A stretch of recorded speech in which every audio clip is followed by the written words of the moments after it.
kiamat dekat.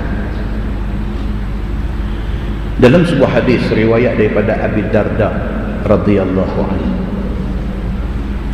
kata dia, kunna ma'a Rasulillah sallallahu alaihi wasallam fashakhasa basarihi ila sama, fashakhasa bi basarihi ila sama, ثم قال رسول الله صلى الله عليه وسلم هذا أوان يختلس العلم من الناس حتى لا يقدر منه على شيء. فقال زياد بن لبيد الأنصاري كيف يختلس منا وقد قرأنا القرآن فوالله لنقرأنه ولنقرئنه نساءنا وأبناءنا. فقال رسول الله صلى الله عليه وسلم ثكلتك أمك يا زياد إن كنت لأعدك من فقهاء أهل المدينة.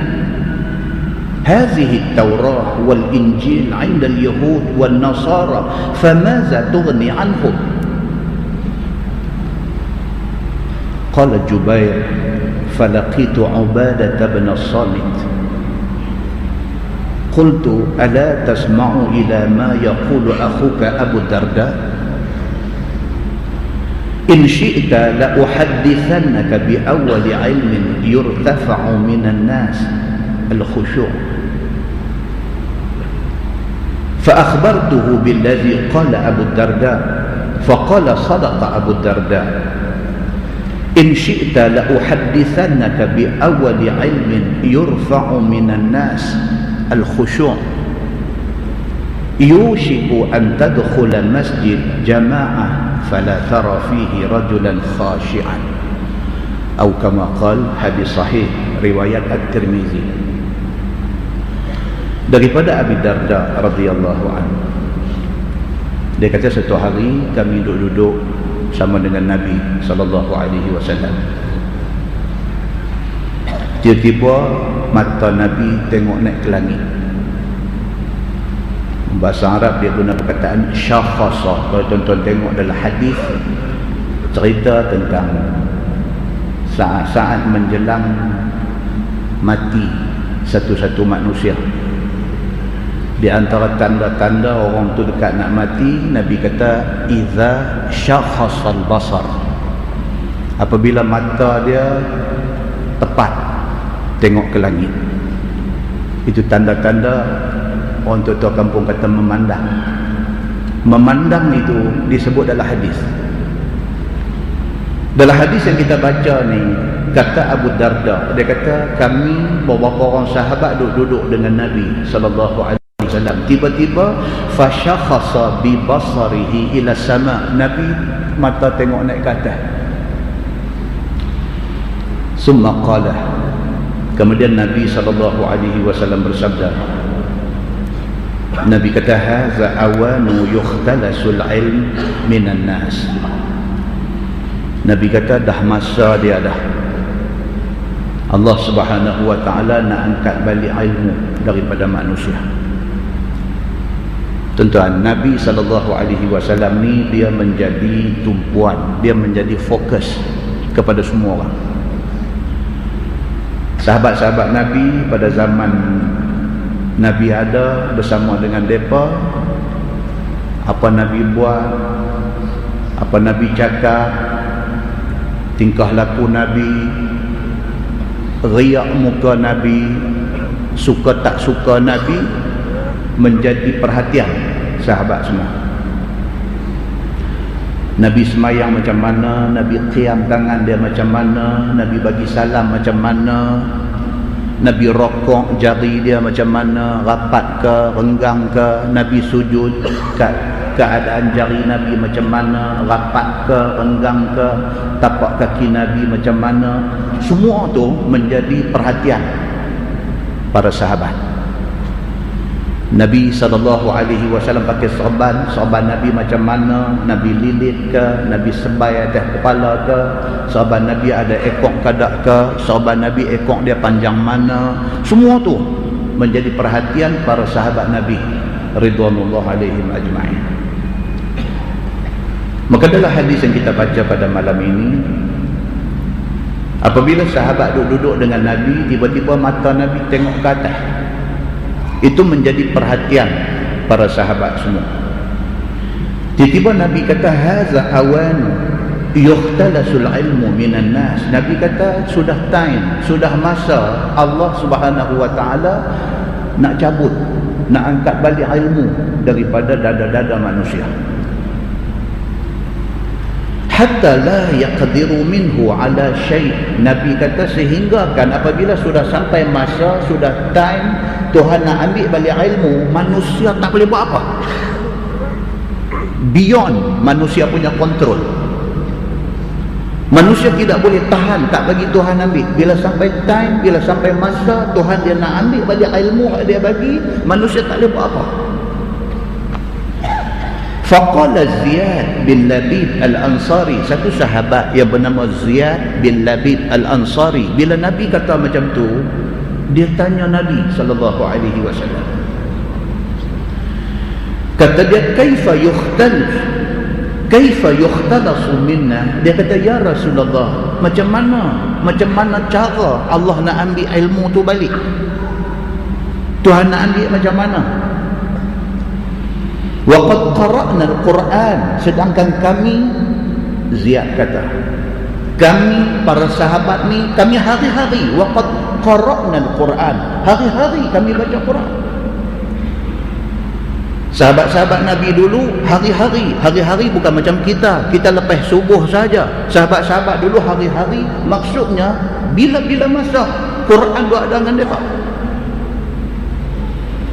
Kita hari ini dengan sibuk kita hari ini, kalau kita boleh baca, kita boleh komit, boleh wajibkan diri kita every day lepas subuh kita baca Quran, satu muka, dua muka setengah, itu sudah cukup baik. Kalau kita hari ini boleh komit diri kita, kita boleh baca Quran tiap-tiap kali lepas sembahyang fardu 5 waktu, itu sudah sangat baik. Kalau kita hari ini boleh komit, boleh ajak diri kita setahun sekali kita akan khatam Quran, itu sangat-sangat baik. Sahabat Nabi ridwanullah alaihim ajma'in, mereka lebih pada tu. Bila Nabi SAW kata sudah sampai time, sudah masa dia, Allah nak ambil balik ilmu, sahabat tak faham. Sahabat kata dekat Nabi, macam mana Allah nak cabut ilmu ni? Waqad qara'na al-Quran, sedangkan kami hari-hari baca Quran. Maksudnya apa? Quran itu sumber ilmu. Kalau kami hari-hari baca Quran, mana mungkin Allah nak ambil balik ilmu? Tidak cukup dengan itu, kata Ziyad bin Labid al-Ansari, dia kata, fawallahi lanaqra'annahu wa lanuqri'annahu nisa'ana wa abna'ana. Tidak cukup sekadar kami baca Quran, bahkan kami baca Quran kepada bini, kepada anak-anak kami. Kalau itu amalan kami hari-hari, macam mana kata Allah nak angkat balik ilmu? Tak mungkin, pasal kami jaga. Muslimin dan muslimat yang dirahmati Allah sekalian. Faqala Nabi sallallahu alaihi wasallam, sakilatka ummuka ya Ziyad. Bila dia kata lagu tu, Nabi kata dekat dia, celaka engkau wahai Ziyad. Nabi kata dekat dia, sakilatka ummuka ya Ziyad, celaka engkau wahai Ziyad. In kuntu la'udduka min fuqaha'i ahli Madinah. Aku duk ingat kot, hang ni satu orang yang faham di kalangan penduduk Madinah. Nabi kata tadi, apa ni benda macam ni hang boleh tanya aku? Aku duk ingat hang ni fuqaha, hang ni satu orang yang faham di kalangan penduduk Madinah. Nabi kata, hazihi Taurah wal Injil 'inda al-Yahud wal Nasara, famadza tughni anhum? Nabi kata, wahai Ziyad, kita duduk di Madinah ni, tak tengok ke Yahudi Nasrani yang duduk ada di Madinah ini? Orang Yahudi mendapat Taurat, orang-orang Nasrani mendapat Injil. Apa manfaat Taurat dan Injil kepada Yahudi dan Nasrani? Nabi tanya. Nak abang kata ilmu Tuhan ambil itu. Sepatutnya orang-orang Yahudi, kitab Taurat do ada, ilmu do ada, patutnya mereka terima Nabi Muhammad. Pasal Taurat bagi tahu kedatangan Muhammad. Patutnya orang-orang Nasrani, Injil do ada kat mereka, sepatutnya mereka terima kedatangan Nabi Muhammad. Pasal Injil cerita tentang kedatangan Nabi Muhammad. Masalah lah ni, Taurat ada, Injil ada, tapi Yahudi, tapi Nasrani tidak mengambil ilmu daripada Taurat dan Injil. Maknanya ilmu Tuhan sudah ambil, ilmu sudah tinggal di kitab, tidak ada di dalam hati-hati manusia. Kalau benda tu berlaku kepada Yahudi, berlaku kepada Nasrani, benda tu juga akan berlaku kepada umat Islam yang diturunkan Al-Quran ini. Apabila orang Islam, Quran tu ada tapi tak ambil manfaat daripada Quran. Apabila orang Islam hari ini, kalau tuan-tuan pergi di mana-mana taman perumahan, nak cari satu rumah orang Islam tak ada Quran, tak mungkin. Quran mesti ada, tapi bila dia nak guna Quran tu, bila anak dia mencuri, dia nak suruh sumpah, dia ambil Quran buah di kepala anak dia. Tapi Quran ada ke tak ada? Tapi ilmu dalam Quran ada ke tak ada? Ada, tetapi tidak ada di dalam hati mereka. Maka Nabi SAW kata dekat Ziyad, dia kata, celaka kamu wahai Ziyad, kamu duduk di tengah masyarakat Madinah, yang ada di kalangan penduduk Madinah itu Yahudi, yang ada di kalangan penduduk Madinah pada masa itu Nasrani. Kamu tengok mereka ni semua, Taurat Injil do ada dekat mereka, tapi mereka tidak praktis isi kandungan Taurat dan Injil. Itu maknanya ilmu Allah sudah angkat. Kalau hari ini Yahudi dan Nasrani kena benda tu, satu hari kita orang Islam yang diturunkan Quran akan juga jadi macam tu. Maka itu menunjuk kata ilmu Allah Subhanahu wa taala sudah angkat. Qala Jubair falaqitu Ubadah bin As-Samit faqultu ala tasma'u ila ma yaqulu akhuka Abu Darda. Jubair, salah seorang rawi hadis ini, bila dia dengar Abu Darda kata macam tu, dia just nak reconfirm, mengesahkan apa yang Abu Darda ni kata ni betul ke tak betul. Abu Darda kata Nabi duduk dengan mereka, tiba-tiba Nabi tengok naik ke langit, tiba-tiba Nabi SAW kata ilmu sudah sampai masa Allah nak angkat balik. Tiba-tiba Nabi kata bila sampai time Allah nak angkat ilmu, manusia sudah tidak boleh kontrol lagi benda tu. Tiba-tiba sahabat Nabi Ziyad ini kata dekat Nabi, dia kata, ya Rasulullah, mana mungkin Allah nak angkat ilmu? Aku hari-hari baca Quran, bahkan aku bacakan kepada anak-anak dan isteri aku.